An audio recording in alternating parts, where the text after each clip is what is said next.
Bonjour à tous, je suis le docteur Jean-François Chambon, je suis le directeur de la communication de l'Institut Pasteur. Merci à vous tous d'être là aujourd'hui. Excusez-nous pour le très court délai d'annonce. On a organisé ce point de presse parce qu'on veut vous faire part de deux choses. D'une part, d'avancées dans le domaine de la virologie qui sont très importants, et d'autre part, de la mobilisation de l'Institut Pasteur et de la mise en place d'une task force pour répondre au développement de cette épidémie avec ce nouveau coronavirus 2019 nCoV. Vous avez à cette table, et ils vont intervenir successivement, le professeur Stewart Cole, qui est directeur général de l'Institut Pasteur, le professeur Sylvie van der Werf, qui sera la seconde intervenante, qui dirige le Centre national de référence des virus respiratoires basé à l'Institut Pasteur, le professeur Christophe Denfer, qui est directeur scientifique de l'Institut Pasteur, et le professeur Arnaud Fontanet, professeur à l'Institut Pasteur, professeur au CNAM, et qui dirige le département de santé globale à l'Institut Pasteur. Sans plus attendre, je donne la parole à Stewart Cole. Merci beaucoup. Donc, tout d'abord, je vous souhaite la bienvenue à l'Institut Pasteur aujourd'hui pour cette conférence de presse sur le nouveau sujet qui est le coronavirus, le 219 nCoV, et surtout sa mise en culture et l'isolement du virus. Donc c'est une avancée majeure. Je voudrais commencer en vous rappelant les missions de l'Institut Pasteur telles qu'elles étaient définies par Louis Pasteur lui-même. Donc nous avons 4 missions: réaliser la recherche, s'intéresser à la santé publique, s'occuper de l'enseignement et aussi de la valorisation de la recherche. Et encore une fois, l'Institut Pasteur et ses chercheurs ont répondu présent à une exigence sanitaire, à une urgence sanitaire de première ampleur.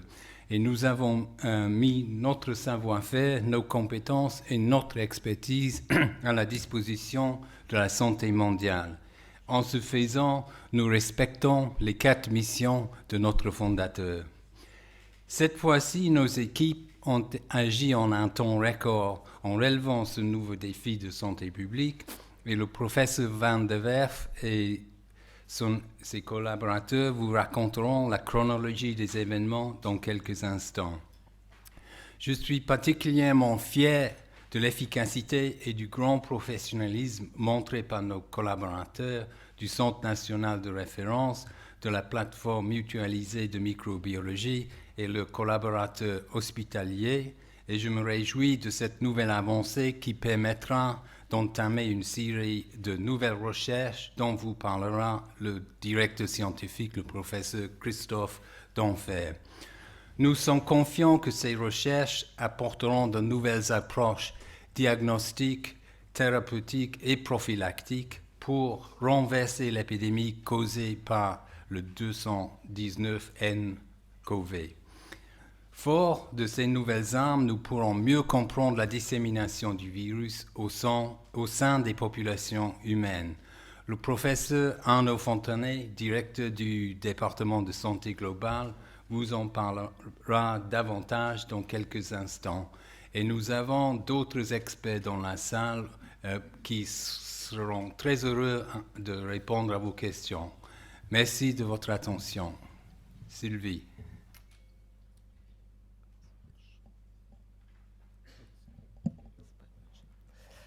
Oui, merci.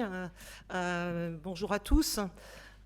Donc, pour vous expliquer un petit peu ce qui nous amène à être là aujourd'hui, comme vous le savez, le 24 janvier dernier, nous avons confirmé les premiers cas d'infection par le virus, le nouveau coronavirus de 2019 qui sévit actuellement.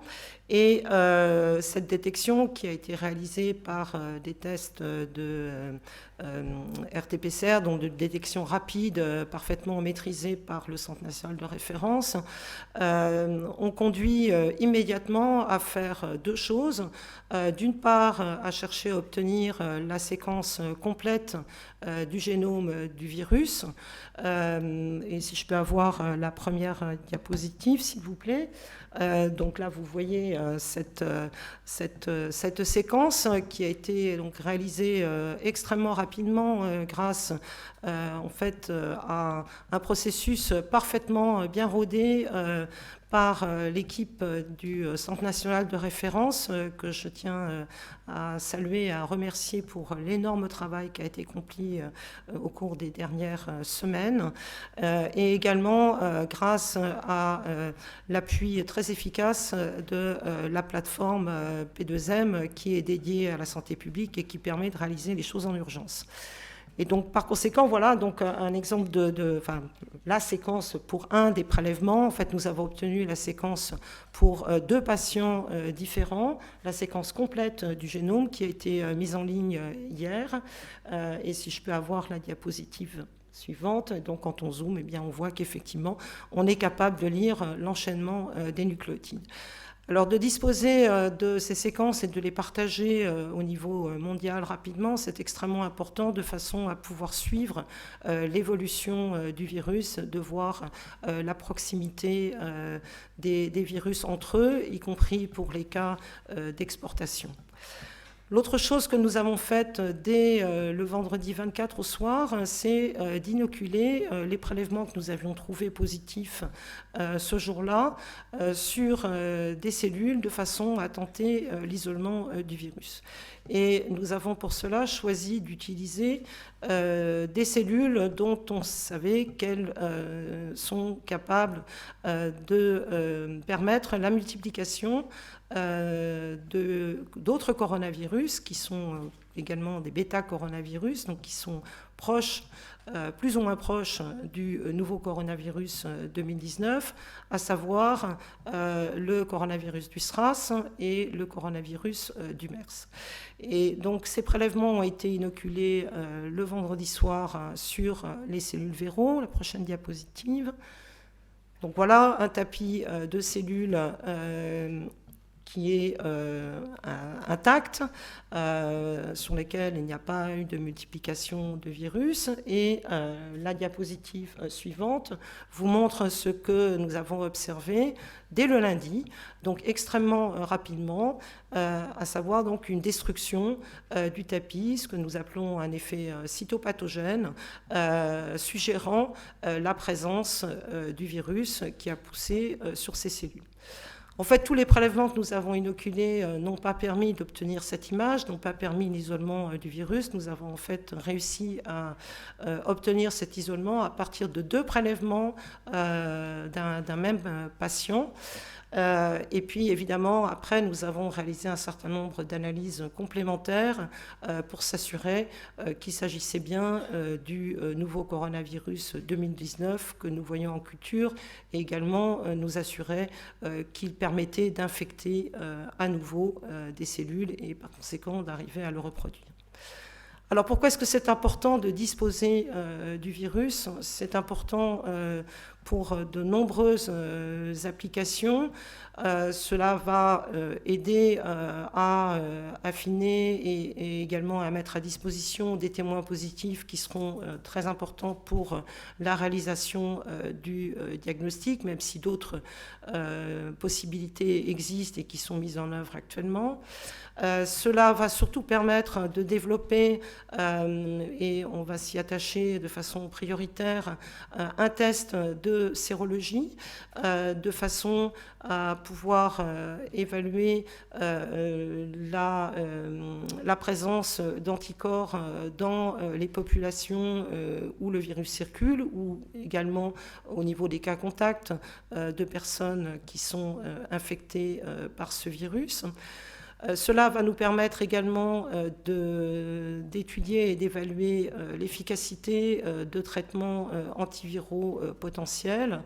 et puis aussi de développer des modèles animaux qui sont essentiels pour évaluer l'efficacité de certains vaccins, et puis au plan plus fondamental, comprendre de façon plus précise comment ce virus fonctionne, comment il interagit avec ces cellules, et générer des données qui permettront de mieux comprendre la pathogénèse du virus. Voilà, je vous remercie.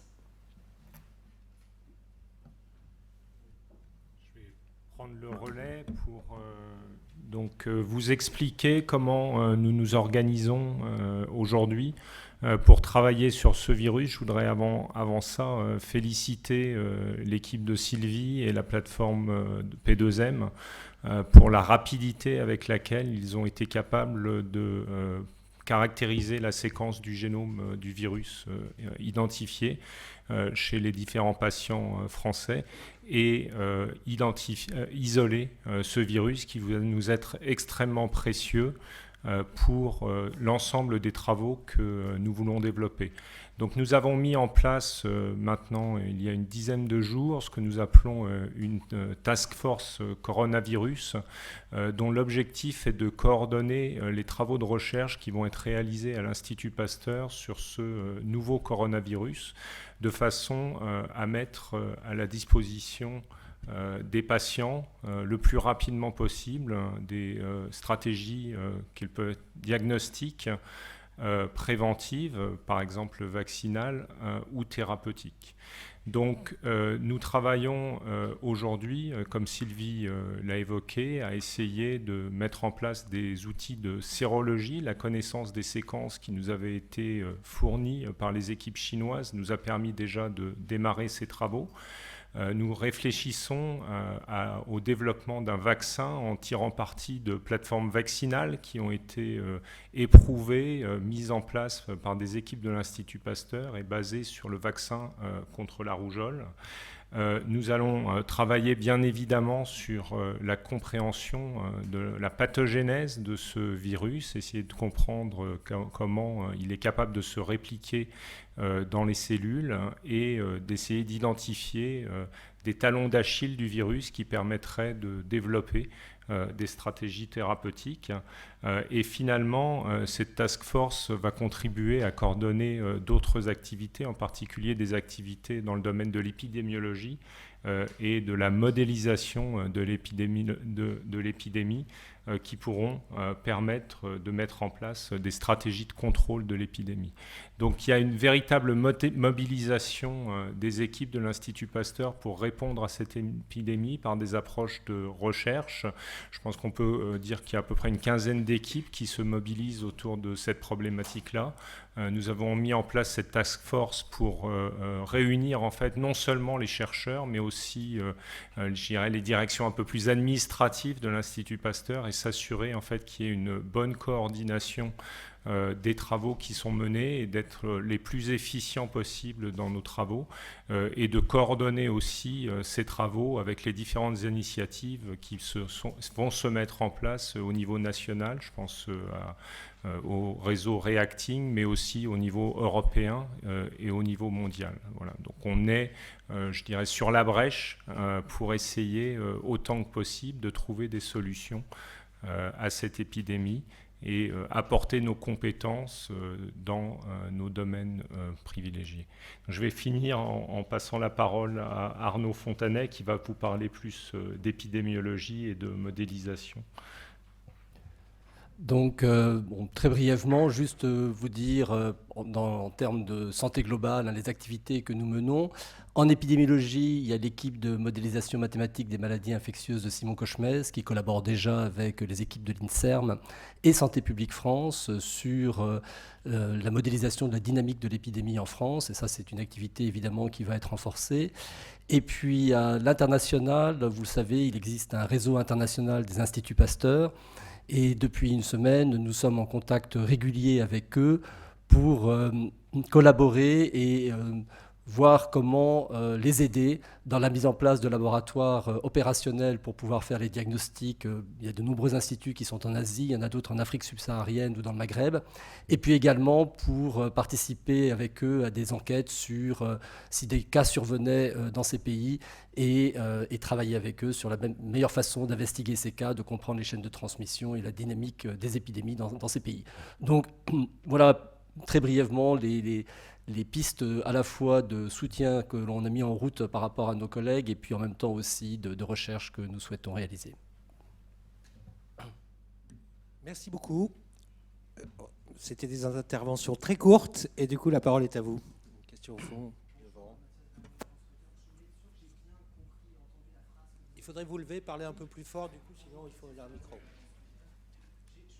Être sûr d'avoir bien entendu, vous avez développé une task force en vue de développer un vaccin contre le coronavirus, hein, c'est bien ça? Oui, c'est... Et donc vous espérez pouvoir obtenir des résultats dans quel délai? Donc on dispose aujourd'hui d'une plateforme vaccinale qui est basée sur le vaccin rougeole, qui est un virus atténué de la rougeole et dont on sait qu'il peut être modifié pour permettre l'expression d'antigènes. Et donc c'est cette plateforme qu'on va utiliser pour permettre l'expression d'antigènes dans ce vaccin atténué, d'antigènes du nouveau coronavirus. On pense que en à peu près 8 mois, on va être capable de mettre au point ce virus atténué, de tester son efficacité dans un modèle animal qui est donc extrêmement tributaire de la disponibilité du virus et de réaliser, si ce vaccin s'avérait être efficace, de réaliser un lot de production qui puisse être utilisé chez l'homme et d'évaluer sa toxicité. Donc on imagine qu'à peu près fin août, si tout va bien, on pourrait rentrer dans des phases cliniques. Et si on prend l'exemple du vaccin Ebola, les phases cliniques ont pris 1 an, donc phase 1, phase 2, phase 3.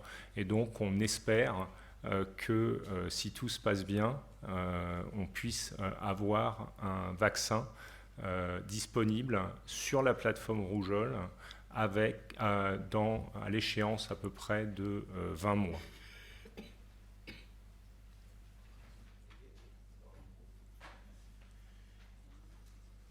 Bonjour, Dominique Marie pour BFM TV. Une question concernant le test dont vous parliez de sérologie, qui peut être intéressant, vous le disiez, pour les patients contacts.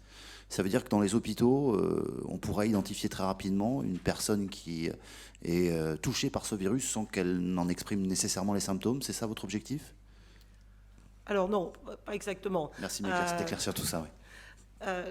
En fait, la sérologie permet de détecter les anticorps, c'est-à-dire ça va donc permettre de détecter une infection qui a déjà eu lieu mais qui n'aurait pas donné lieu à des symptômes ou pas des symptômes marqués. Pour le suivi des patients contacts aujourd'hui, évidemment, on va s'appuyer sur la présence et l'apparition de symptômes.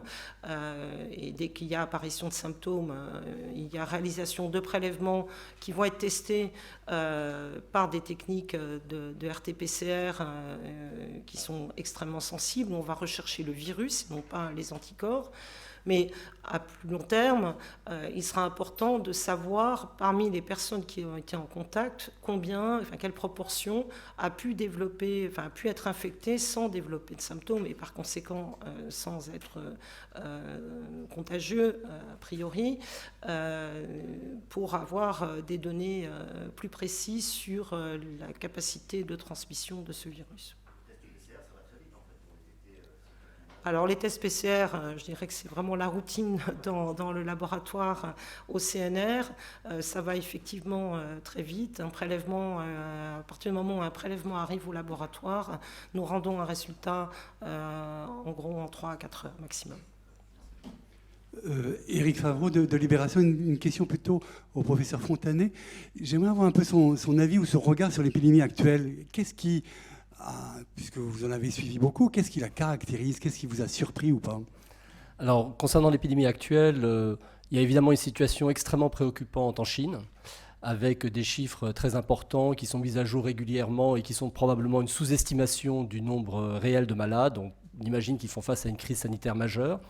Il y a eu également une réponse extrêmement vigoureuse du gouvernement et il est encore difficile de savoir quel sera l'impact de ces mesures. On imagine tout de même que ça va aider à freiner l'épidémie. Ailleurs dans le monde, on a vu arriver dans plus d'une dizaine de pays maintenant des patients qui avaient au départ tous une origine de la région de Wuhan ou de la province Hubei. Et pour l'instant, il y a pu y avoir occasionnellement ce qu'on appelle des transmissions secondaires dans les pays qui ont été touchés, mais pour l'instant très limitées. Comme vous le savez, en France, aujourd'hui, il y a 6 cas. Les pays ont été en mesure de circonscrire ces foyers débutants et on verra sur la durée comment les choses vont se passer. Une des inquiétudes, une des préoccupations que j'ai aujourd'hui serait si le virus arrive dans des pays avec des systèmes de santé fragiles, où à la fois l'identification des premiers patients serait difficile et où la mise en place de mesures contraignantes d'isolement, quarantaine des contacts, leur suivi, etc., serait difficile à mettre en place. Et c'est vrai que quand on entend, par exemple, hier qu'il y a eu un cas diagnostiqué en Inde, il y a eu également un cas diagnostiqué aux Philippines, et on peut imaginer ce qui se passerait si le virus arrive sur des grandes capitales africaines. Il sera nécessaire à ce moment-là, et c'est un intérêt de l'urgence de santé publique de portée internationale qui a été décidée hier par l'OMS, d'assister au mieux ces pays pour leur permettre de répondre.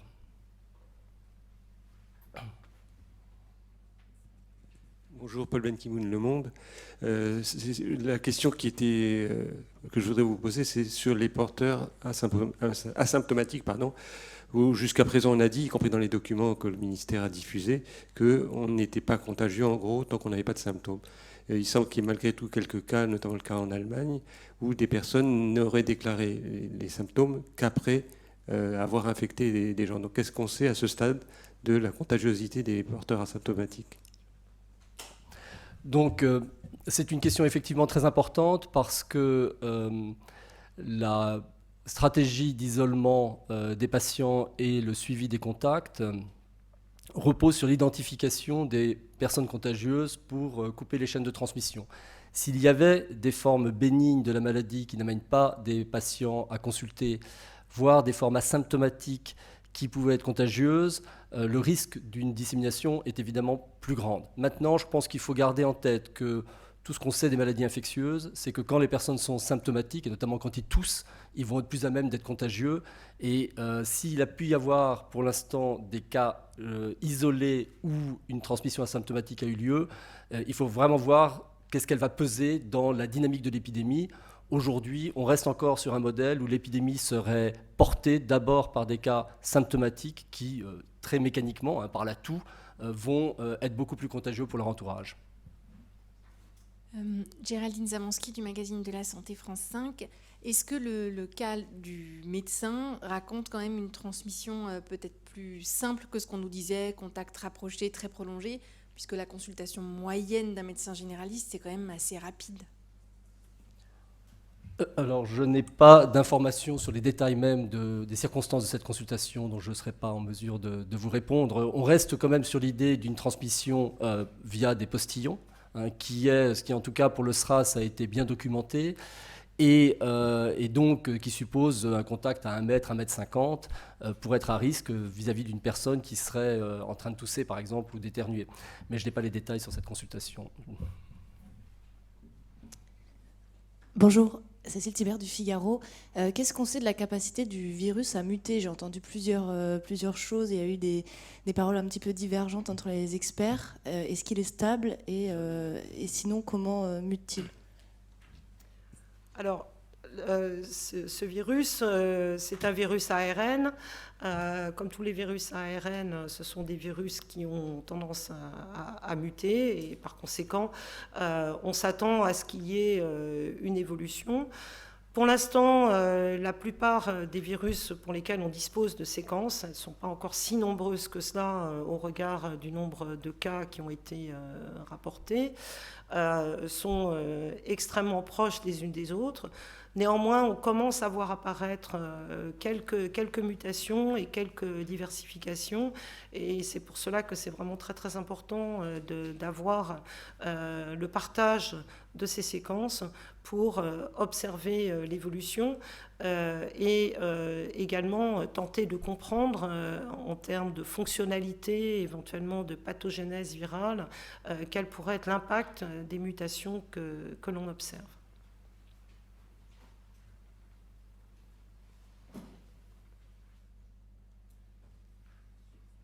Alain Pérez, bonjour. Est-ce que les données disponibles permettent d'avoir une connaissance précise de la contagiosité du virus et puis de sa virulence? Parce qu'on a des données chinoises qui ne sont pas très précises apparemment. Est-ce qu'on peut porter un avis sur ces données? Merci.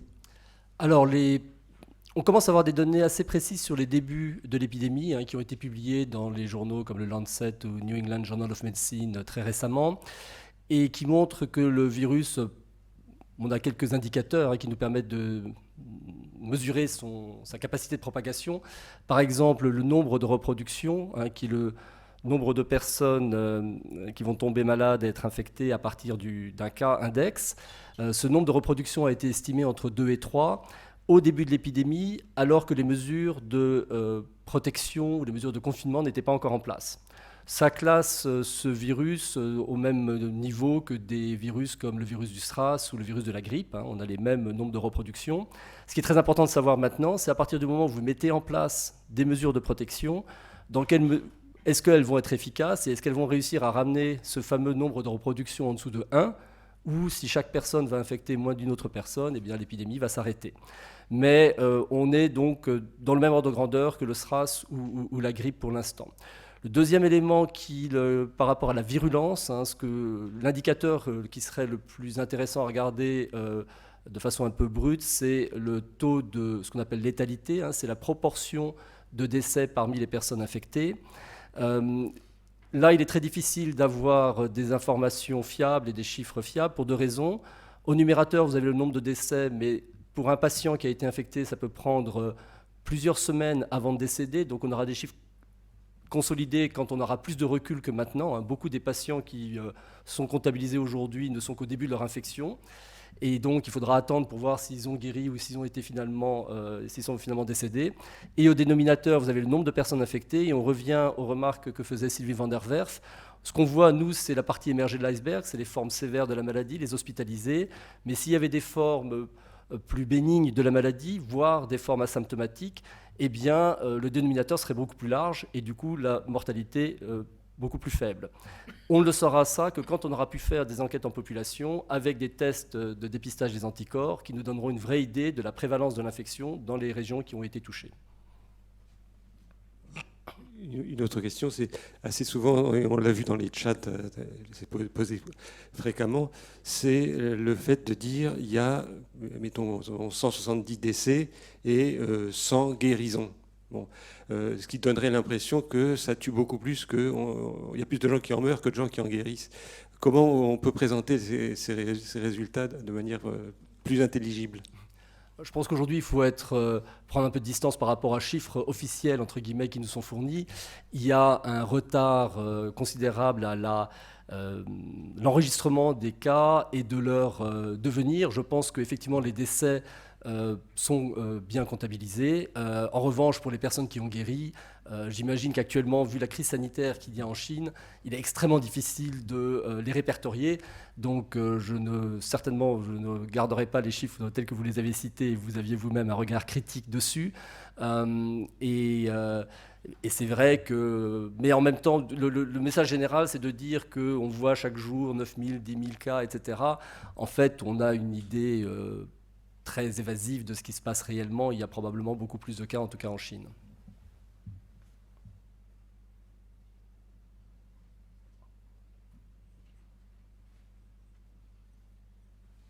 Amélie Bobo de l'AFP, vous avez évoqué la recherche de talons d'Achille du virus pour développer de nouveaux traitements. Est-ce que la culture du virus permettra aussi de tester des molécules actuellement existantes, lesquelles, et est-ce que on peut imaginer que ça soit dans un délai plus rapide ?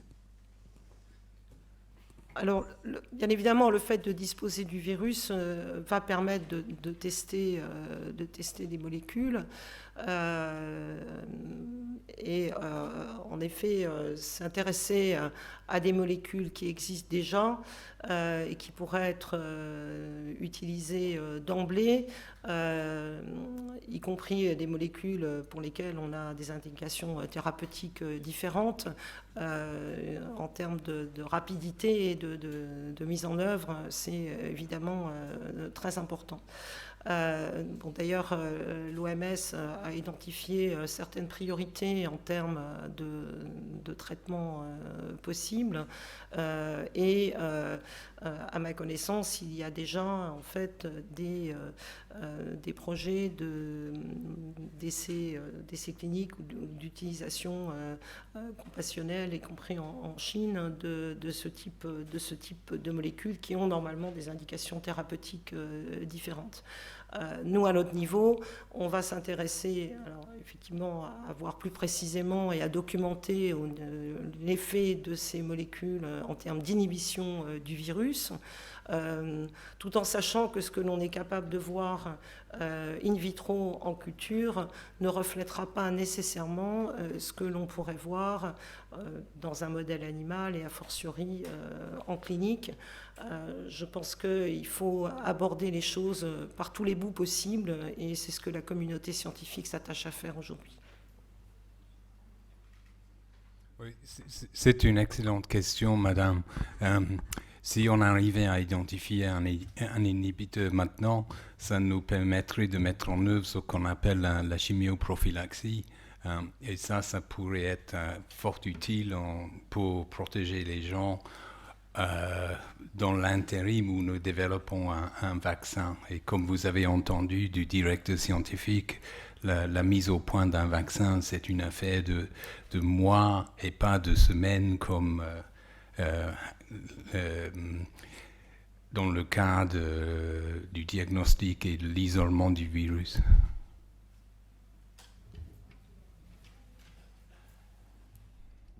Et je peux peut-être aussi vous dire que là, nous avons constitué une task force pour répondre à cette urgence sanitaire.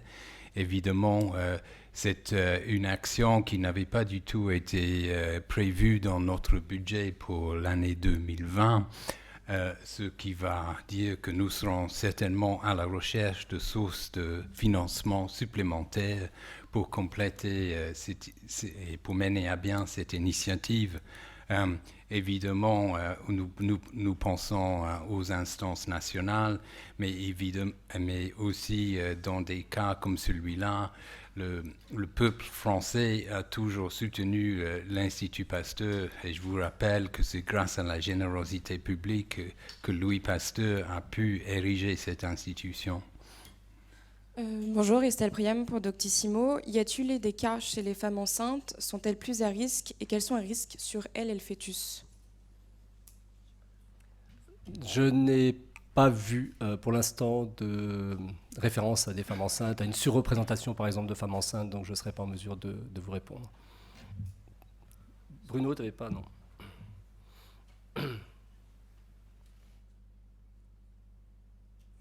Est-ce que les antiviraux actuellement disponibles, qui sont utilisés notamment dans la grippe saisonnière, peuvent avoir une forme d'efficacité contre ce coronavirus? Et est-ce que vous, pour poser la question autrement, est-ce que vous recommanderiez leur usage pour même si on n'a pas une connaissance complète, bien sûr, de leur efficacité?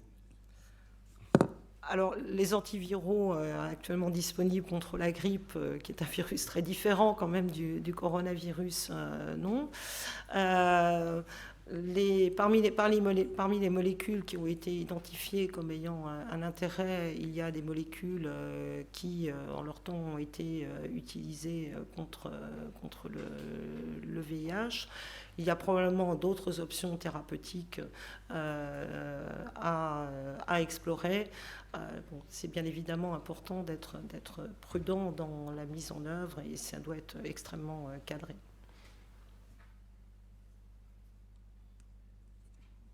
Ce matin, à la conférence de presse INSERM, il a été évoqué le fait qu'il y avait déjà un peu dans les tuyaux des éventuels candidats traitements qui pourraient être traités plus vite. Et il a été question d'un à Lyon et d'un chez vous.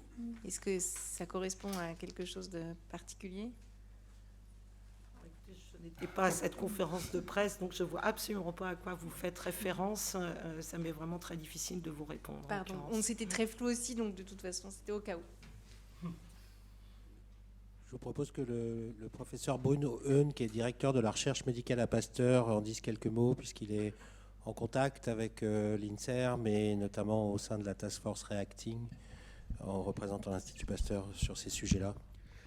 Oui, donc des essais thérapeutiques vont être mis en œuvre, mais pour les premiers patients qui présentent des formes symptomatiques sévères, prises en charge actuellement en France, il a été décidé de leur donner accès à des traitements, même en l'absence d'efficacité démontrée aujourd'hui, compte tenu du fait qu'on estime que le rapport bénéfice-risque de certains de ces médicaments est favorable. Et donc il y a actuellement, à ma connaissance, 3 ou peut-être même 4 patients qui reçoivent un traitement antiviral dont l'efficacité est en cours d'évaluation, mais qui est déjà utilisé pour ces patients.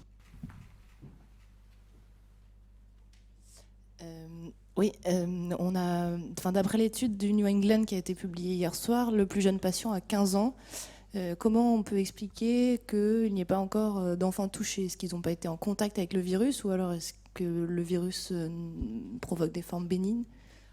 En fait, on avait observé la même chose avec le coronavirus du SRAS, qui très curieusement avait épargné les enfants. Quand je dis épargner les enfants, c'est qu'ils ne font pas de formes symptomatiques, ou s'ils en font, elles sont extrêmement bénignes.